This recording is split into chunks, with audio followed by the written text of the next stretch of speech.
Alors, bonjour tout le monde. Good morning, everyone. Welcome to the Bank of Canada and this morning's press conference about today's interest rate announcement and monetary policy report. Comme d'habitude, le gouverneur Macklem va prononcer sa déclaration préliminaire. Après, nous allons tourner aux vos questions. After his opening remarks, Governor Macklem and Senior Deputy Governor Carolyn Rogers will be happy to take your questions until about 11:15 or so. Alors, Monsieur le Gouverneur, la parole est à vous. Thank you, Paul, and good morning, everyone.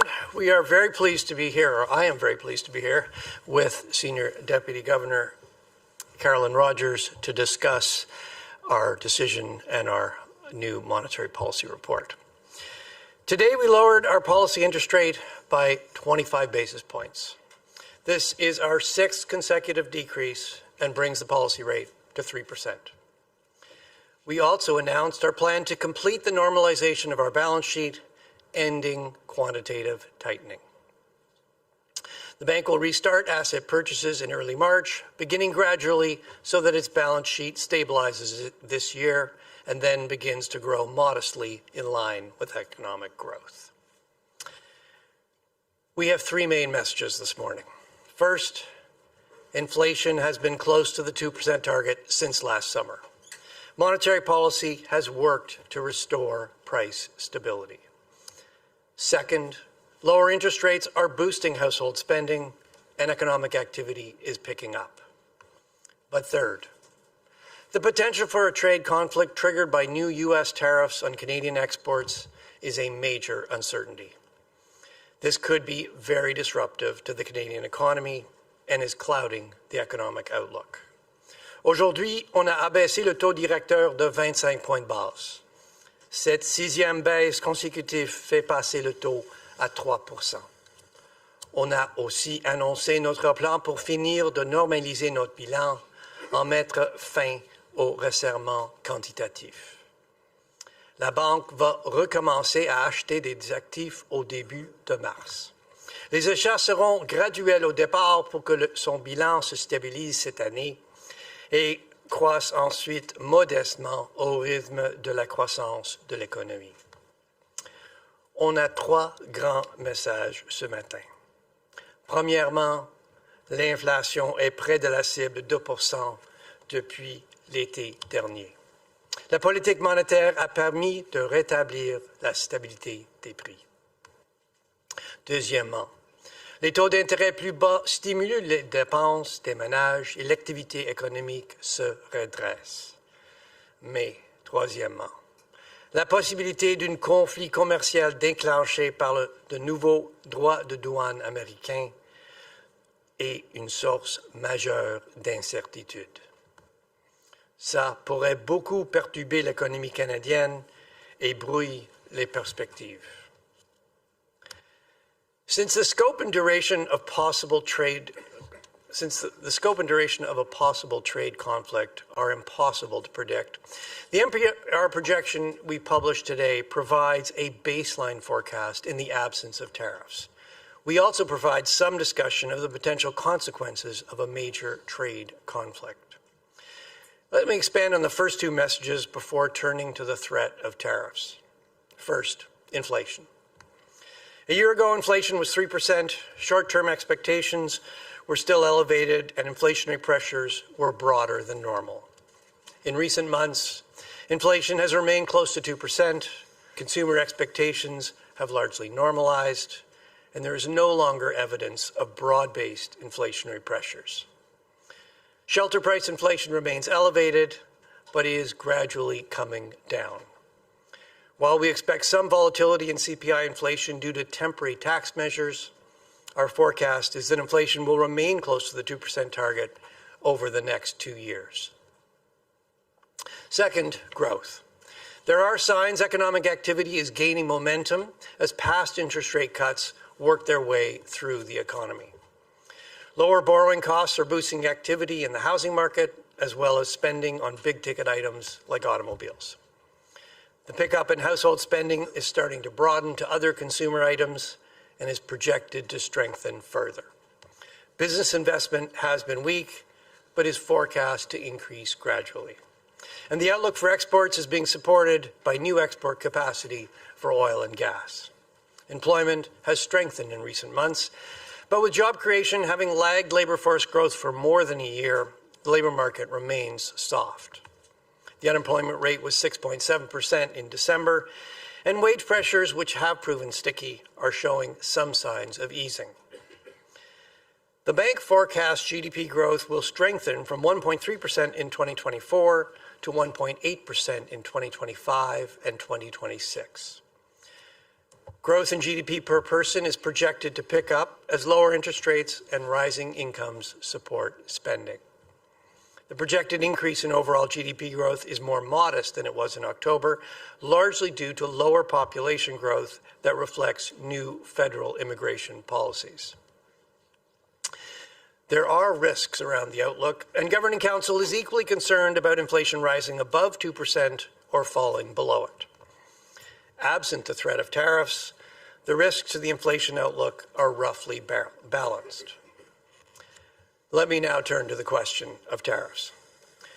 U.S. trade policy is a major source of uncertainty. There are many possible scenarios. There's a lot we don't know. We don't know what new tariffs will be imposed, when, or how long they will last. We don't know the scope of retaliatory measures or what fiscal supports will be provided. And even when we know more about what is going to happen, I do need to be clear, it's still going to be difficult to be precise about the economic impacts because we have little historical experience with tariff changes of the magnitude that the U.S. is contemplating. Nevertheless, some things are clear. A long-lasting and broad-based trade conflict would badly hurt economic activity in Canada. At the same time, the higher cost of imported goods will put direct upward pressure on inflation. The magnitude and timing of the impacts on output and inflation will depend importantly on how businesses and households in the United States and Canada adjust to higher import prices. Malheureusement, les droits de douane rendent les économies moins efficaces. Ils font baisser la production et les revenus. La politique monétaire ne peut pas contrebalancer ces effets, mais on peut aider l'économie à s'ajuster. Puisque l'inflation est revenue autour de la cible de 2%, on est mieux placé pour être une source de stabilité économique. Mais on ne peut pas contrer une production plus basse et une inflation plus élevée en même temps, avec comme seul instrument de la politique monétaire le taux directeur. Pour déterminer notre réponse de politique monétaire, on doit bien évaluer et mettre en balance deux types de pressions sur l'inflation. Les pressions à la baisse découlant de la faiblesse de l'économie et les pressions à la hausse attribuables au prix plus élevé des entrants et aux perturbations des chaînes d'approvisionnement. Unfortunately, tariffs mean economies simply work less efficiently. We produce and earn less without tariffs. Monetary policy cannot offset this. What we can do is help the economy adjust. With inflation back around the 2% target, we are better positioned to be a source of economic stability. However, with a single instrument, our policy interest rate, we can't lean against weaker output and higher inflation at the same time. As we consider our monetary policy response, we will need to carefully assess the downward pressure on inflation from weakness in the economy and weigh that against the upward pressure on inflation from higher input prices and supply chain disruptions. So let me tell you what we're doing in preparation. In recent years, we have invested in better information on supply chains, trade links, and the connections between sectors. And this is helping us analyze the effects of supply disruptions, including tariffs. We've begun assessing the possible consequences of different tariff scenarios, and we present an example in the Monetary Policy Report. We are stepping up our outreach activities across the country to hear directly from those affected by trade uncertainty. This includes augmenting our surveys of business and consumers to better understand how trade uncertainty is affecting their decisions and how they would cope in the event of a trade conflict. We will update you on our analysis and assessments as developments unfold. Having restored low inflation and reduced interest rates substantially, monetary policy is better positioned to help the economy adjust to new developments. As always, the bank will be guided by our monetary policy framework and our commitment to maintain price stability over time.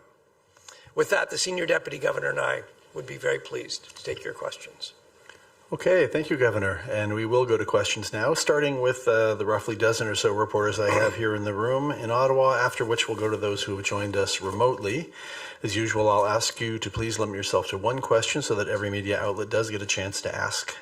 And if I forget to do so, please state your name and affiliation. Please remember to use the microphone here in the room to ask your question. Et avant de poser votre question, veuillez vous identifier si je ne l'ai pas fait. Et comme toujours, libre à vous de poser vos questions, soit en anglais, soit en français. So let's start here in Ottawa. I'm going to call on Paul Vieira from the Wall Street Journal.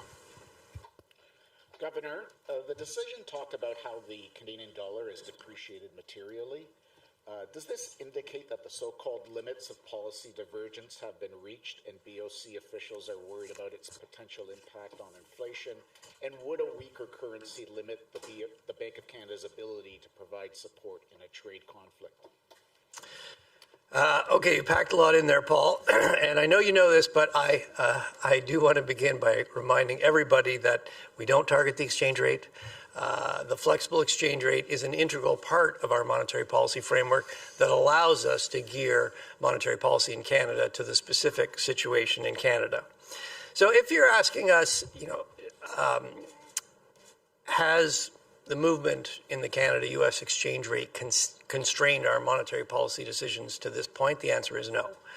We've cut our policy interest rate 6 consecutive times now, bringing the rate down from 5% to 3%, 200 basis points. That is having some impact on the Canadian dollar, but as we discuss actually at some length in the monetary policy report, that effect is relatively modest. The depreciation we've seen, the recent depreciation we've seen in the Canadian dollar has been more driven, in our view, by trade uncertainty, and particularly President Trump's threats to impose 25% tariffs on Canadian exports. You can see that from a number of things, but in particular, if you look at the timing of the depreciation, it follows very closely on President Trump's threats. This is a more material move in the Canadian dollar. I mean, if you go back to October, Canadian dollar was 73, 74 cents. It's now been fluctuating. It's now sort of 69 to 70. So, look, that is a material depreciation, and it will start to have some impacts. Depreciation makes our exports more competitive. Of course, the threats of tariffs will make them much less competitive. But it also has some other impacts. It means that everything we import the cost of things we import, it will be higher. And you will start to see that relatively quickly on things like fresh fruit and vegetables, which obviously it's winter in Canada. We import a lot of those from the United States. That'll get passed through pretty quickly. More generally, pass-through tends to be pretty slow. It tends to evolve over time, but that is something that we have built into the outlook that you see today. The other implication of a weaker Canadian dollar is that any intermediate inputs, so for example, machinery and equipment, investments Canadian companies make, buy equipment from the United States, that becomes more expensive. That will hurt our investment. So those things, we've assumed a 70-cent dollar in the projection that we published today, and the depreciation we've seen so far is built into that. Going forward, look, there's no doubt the exchange rate is responding to the threat of tariffs, and I think it's reasonable to expect that as developments unfold, that will be financial markets. We'll take that on board. It'll be reflected, and that is something that we will have to build in to our outlook. And obviously, the bigger the movements in the Canadian dollar, the more we're going to have to take those into account as we set policy going forward. Okay, we'll go now to Promit Mukherjee from Thomson Reuters. Thanks, Paul. Good morning, Governor. said that in the event of a 25% tariff and possible retaliation from Canada, monetary policy might not be able to offset that. But do you think quantitative easing will be one of the tools that you can resort to? So I think what you're saying is, your question is, what's going to happen to interest rates if 25% tariffs are imposed?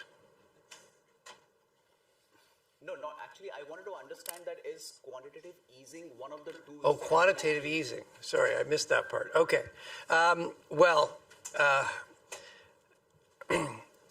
We're a long way from needing quantitative easing. I mean, our policy rate is at 3%. We recently published a review of our use of our extraordinary tools during COVID, and what we concluded was that the bar for using quantitative easing in Canada has always been very high. In fact, we've only used it once when we had a once in a 100-year pandemic. And the bar for using quantitative easing should remain very high going forward. We're a long way from that, and we have plenty of room with our policy rate.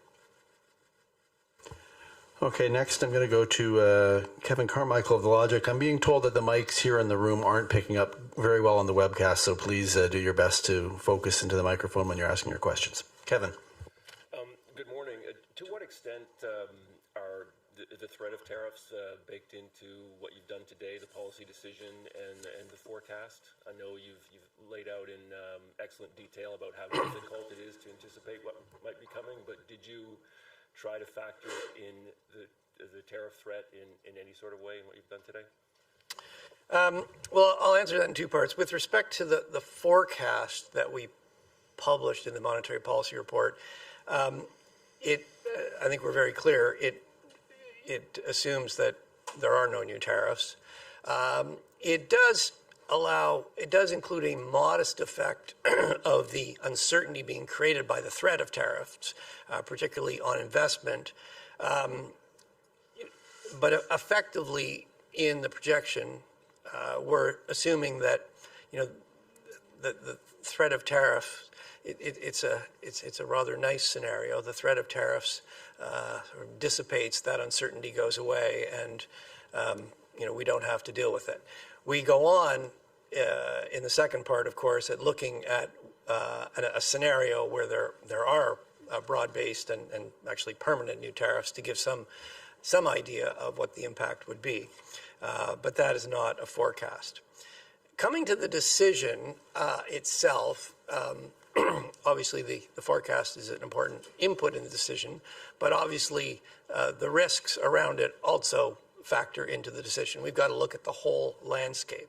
So, I mean, if you start with the facts on the ground, what's going on in the economy, what you see is that inflation has remained pretty close to 2% since last summer. And if you look at all our indicators of inflation, underlying inflation looks like it's running around 2%. We're not seeing broad-based inflationary pressures. Secondly, the economy is still in excess supply. The labor market's soft, unemployment rate 6.7%. That softness in the economy, that slack in the economy, that is putting downward pressure on inflation. We want to see growth pick up, take up that slack to keep inflation close to 2%. And we are starting to see that. Growth is picking up, and we want to see that pick up sustained to absorb that slack. So, I think those things suggested that, a further cut made some sense. Then you look out the window, and the threat of tariffs is there, and there's no doubt, that weighed on our decision. The more we can get the economy on a solid footing before it faces new tariffs, the better. And from that risk management perspective, I think that reinforced the decision to cut the policy rate by 25 basis points. Okay, I gather we're going to have mics being handed out, and Jordan Gowling, Financial Post, you're next, please. Morning, Governor. if you only have the policy rate, can you just explain to Canadians what the Bank of Canada's role is in a trade war scenario?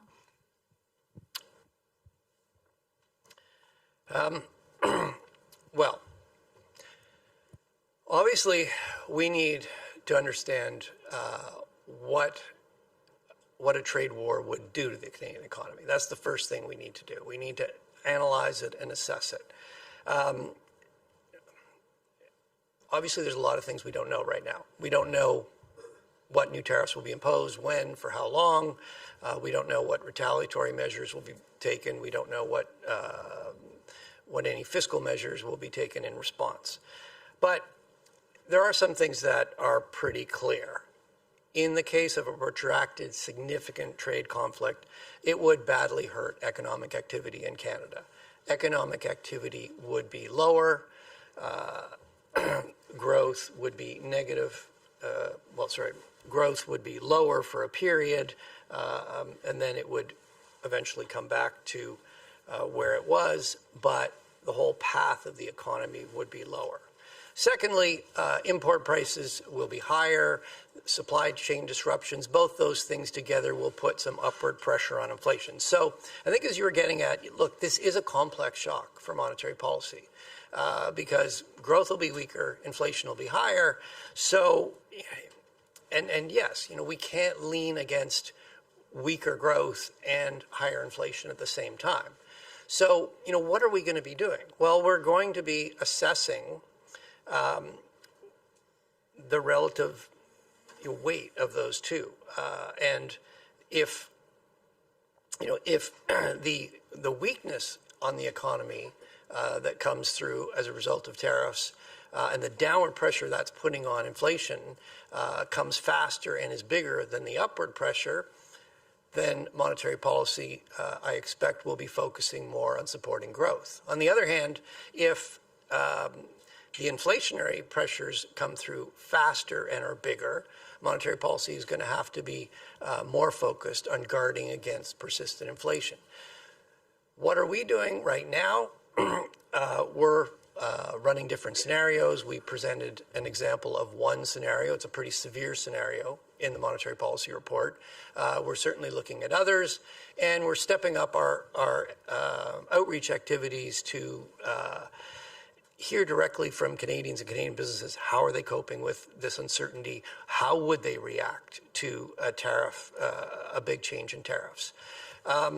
And look, those will be we're going to use that to make those decisions if monetary policy is faced with taking decisions during a trade war. I will just sort of close off by a couple other emphasizing a couple things. Monetary policy cannot offset the economic consequences of a protracted trade conflict. The reality is the economy is going to work less efficiently.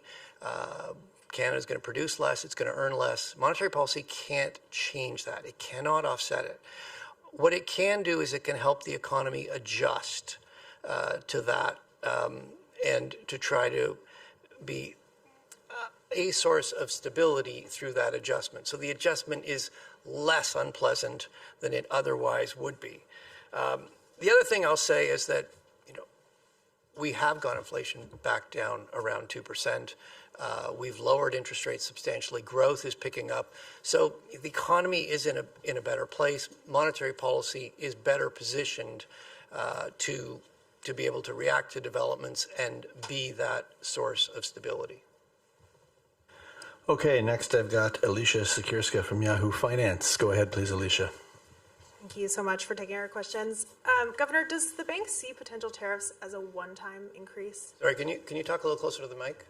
Does the bank see potential tariffs as a one-time increase in price levels on the impact on inflation? And how concerned are you about the impact potential tariffs could have on inflation expectations and the risk that they become unmoored? Well, if we do our job properly, yes, it's a one-time increase in the price level. That's exactly one of the key things we're going to focus on. So, yes, a big increase in tariffs will have an initial effect on prices. It'll push them up, and that will push inflation up. And actually, monetary policy, given the lags in monetary policy, there's not much we can do about that. What we don't want to see, though, is we don't want to see that initial price level increase start to feed through broadly to other prices and wages and then become persistent inflation. So that is a key thing that we will be focused on in preventing inflation will go up, but we want to make sure it comes back down to the 2%. We don't, this shock does not create persistently higher inflation. That won't be good for Canadians. Okay, next I've got Greg Gwynn from Market News. Good morning. I'd like to turn backwards a bit to the bank's recent report on its pandemic actions. The staff report talked about bank communications, including the communications about keeping interest rates near zero. So I'd like to ask you about this comment in the report. It said, central banks often adjust or simplify the wording, particularly to make it clear and more accessible. Communication is often further simplified or interpreted by the media and people providing financial advice. This can very easily lead to the public understanding or interpreting the guidance in ways the central bank does not intend. When a central bank does not follow what it has perceived to have said, this can be seen as a broken promise. Did you break a promise to Canadians? Did journalists and financial experts mislead Canadians? Look, I think we learned from this that forward guidance has its uses, but it has to be used very carefully. And with the benefit of hindsight, in retrospect, we should have been clear about sort of the exit clauses, the conditions under which this would hold. And I think, yes, I think in the process of communicating it, those conditions weren't as clear as they should have been. Okay, I'm going to stay down here and go to Nick Murray from Canadian Press, please. Hi, good morning, Governor. I think you've talked at length about the decision behind the rate cut, but from a contrarian point of view, there were some economists who were suggesting perhaps a hold to the interest rate at this point, considering some of the underlying inflation numbers that we saw from CPI. Some economists said they were warming when you remove the variable of the GST holiday, and also in light of what the Bank of Canada said before about taking a more moderate approach to rate cuts. And so I'm just wondering kind of what discussions and what considerations went into perhaps holding the rate and why that wasn't the case at this point. Well, maybe I'll say a couple of things and ask the Senior Deputy Governor, since she was also part of the conversations. We said we would be considering further rate cuts, and we said we'd probably take a more gradual approach to monetary policy. So we did consider more rate cuts. We decided to do one, and it was more gradual. We cut 25 instead of 50. Maybe you want to comment a little bit on some of the details in the inflation numbers. And Sure. You're talking about some of the core measures, and yeah. I mean, the way we use the core measures is really to gauge kind of what we always call underlying inflation. It's kind of the momentum to inflation, the direction it's going. And there's a whole basket of things we look at. And at any given time, depending on what's going on in the economy and how those particular measures are calculated, any one can be a more helpful signal than other ones. So, I mean, we looked at the core measures. They're a little bit above headline inflation. We kind of took them apart to look at why that result was coming out. There's some particularities, particularly about trim and how it's calculated, that led us to sort of not put a lot of weight on that as a signal of underlying inflation at this point in time. So, when you look on balance, I mean, really the chart that we think is the most helpful to helping us understand where inflation is going right now is the heat map, chart 9. That really says it all, I think, about inflation right now. So.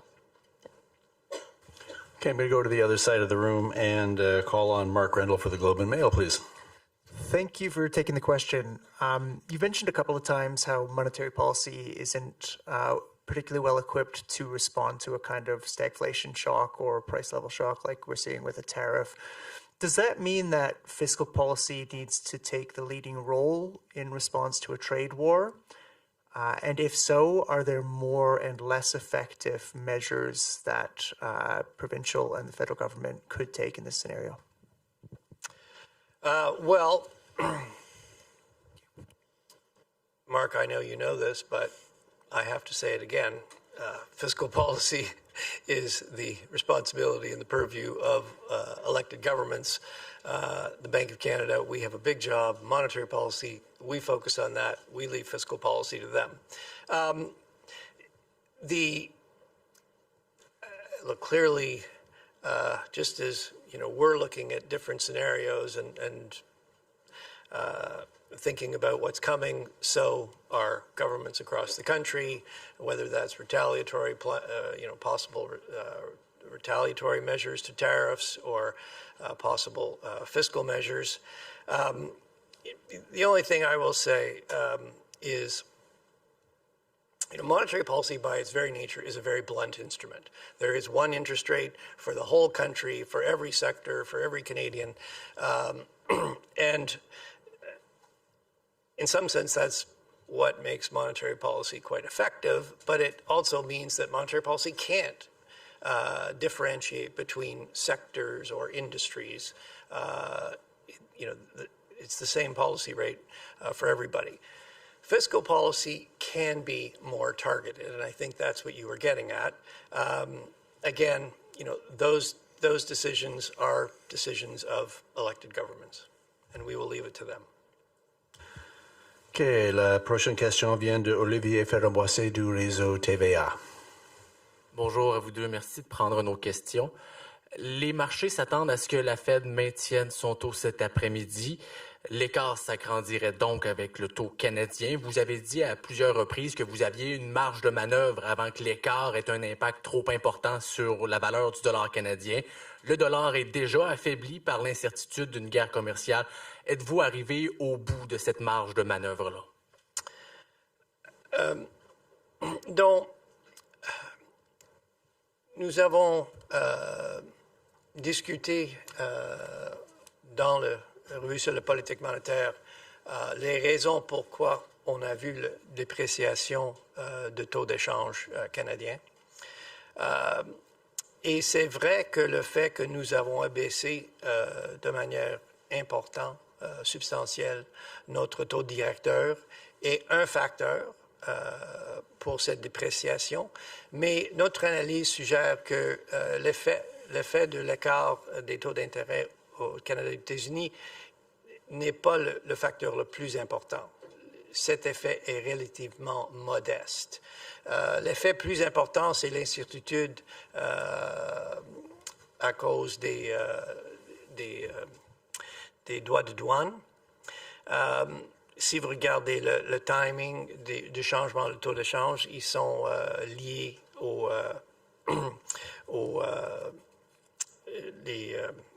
les enjeux de président Trump sur les droits de douane. En termes de qu'est-ce qu'on voit, donc, comme j'ai mentionné, le fait que le dollar a déprécié de à peu près 4 sous depuis octobre, c'est maintenant une dépréciation matérielle. C'est pas très petit, c'est pas très grand, mais c'est pas très petit. Et donc, ça va commencer à avoir des effets. Ça va rendre notre exportation plus compétitive, mais les droits de douane va dans l'autre direction. Mais il y a les autres effets. Les prix des importations vont être plus hauts. Et surtout pour les aliments, par exemple, ça peut être un effet assez vite. Pour la plupart des biens, cette pass-through va prendre du temps, donc l'effet sur l'inflation, ce n'est pas très grand, mais c'est quelque chose que nous avons tient en compte dans notre analyse, notre prévision. En regardant le futur, quand il n'y a plus d'informations au sujet des droits de douane, j'anticipe que les marchés financiers vont s'ajuster, comme toujours.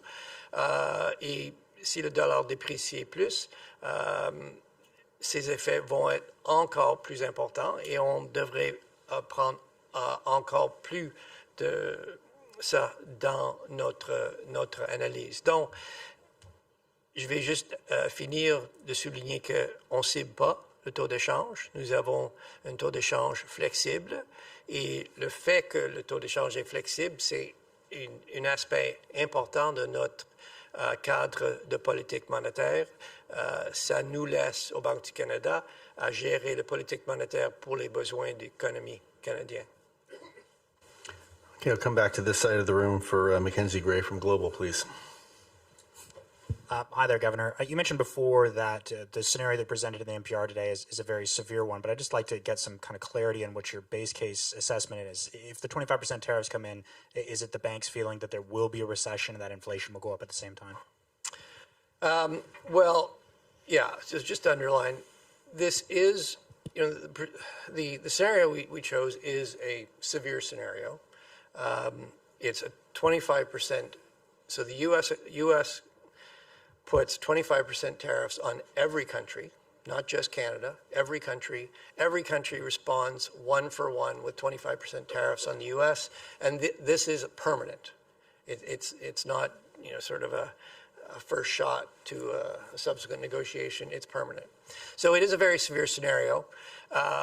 What it shows is, we were really trying to show two things. The first thing is that, yes, this would have a severe effect on the Canadian economy. What you see in most of those simulations is growth in year one after tariffs, sort of 2.5% to 3% lower than it otherwise would have been in the first year. So, if you thought growth was going to be 2%, if you take 2.5% off 2, you've got a negative number. So yes, people would call that a recession. The second thing, though, I want to stress is that the simulation, this scenario and the various simulations were also designed to show that exactly what happens is quite sensitive to numbers. Getting a little technical, they're sort of parameters in a model, but what are these parameters reflecting? Well, these parameters are reflecting, how would Americans and Canadians respond to these tariffs? So just to give you a couple of examples, if you're an American and Canada, and so, the U.S. tariffs actually are a tax on Americans. They actually pay them. So anything they import from Canada becomes more expensive. So the question is, how do they respond to that? Do they just decide, I'll pay more, or do they go and do they find another supplier, maybe a domestic American supplier, or maybe they find an import from another country that isn't subject to tariffs, although in our simulation they can't do that because the U.S. put it on everybody. So, how do they respond? Similarly, when you look at Canadian importers, if we retaliate, now, the import prices will be higher. Okay, well, who pays that import price? Does the importer decide to take that on their margin, or do they decide to pass it through to the consumer? How quickly do they do that? So there are a number of things, and as I said, we don't have a lot of good historical examples where we've had tariff shocks of this magnitude. So it's hard, we can't just go and estimate what's happened over history. So we're trying to show that, look, this would have a very material effect, would have a very severe effect on economic activity, but exactly how quickly, how big, how people react, what the implications are for inflation, there is a certain zone of uncertainty. And so, we're going to be working to try to narrow down that uncertainty as we move forward. Okay, I've got 2 left here in the room and then 3 on the phones. Mike Lecouture from CTV, you are next, please. Thank you. You started to ask, or preemptively basically ask yourself a question, so I'm going to put it back to you. What would happen to interest rates if there are tariffs? Well, actually, I think I actually largely answered that question when I responded to Jordan. But look, I'll be very blunt. I can't give you a definitive answer to that question today because there's a lot of things we don't know. But what I can say is that we will do everything we can to be a source of stability. And as I outlined in the response earlier, this is a complex shock for monetary policy because growth goes down and inflation goes up. And we can't lean against lower growth and higher inflation at the same time. So we're going to have to weigh, which one's bigger, and we also have to look at the timing. Which affects bigger in what time period, and how do we do the best job we can to adjust interest rates to be a source of stability. And what happens to interest rates will really, what I think we'll be looking at is the weakness in the economy and the downward pressure that's putting on inflation, is that bigger than the upward pressure coming on inflation? And if that's the case, monetary policy can be more focused on supporting growth.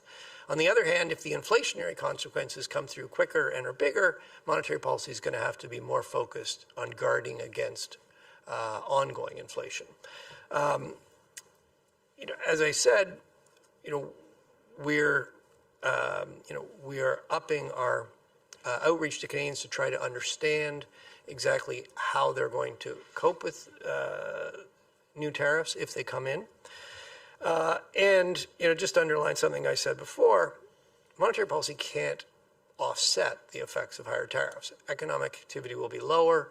We'll be producing less in Canada. We will be earning less. What it can do is sort of smooth that adjustment so it's less abrupt than it otherwise would be. And we will certainly do everything we can to be a source of stability. Okay, our last question in the room, Randy Thantong Knight from Bloomberg.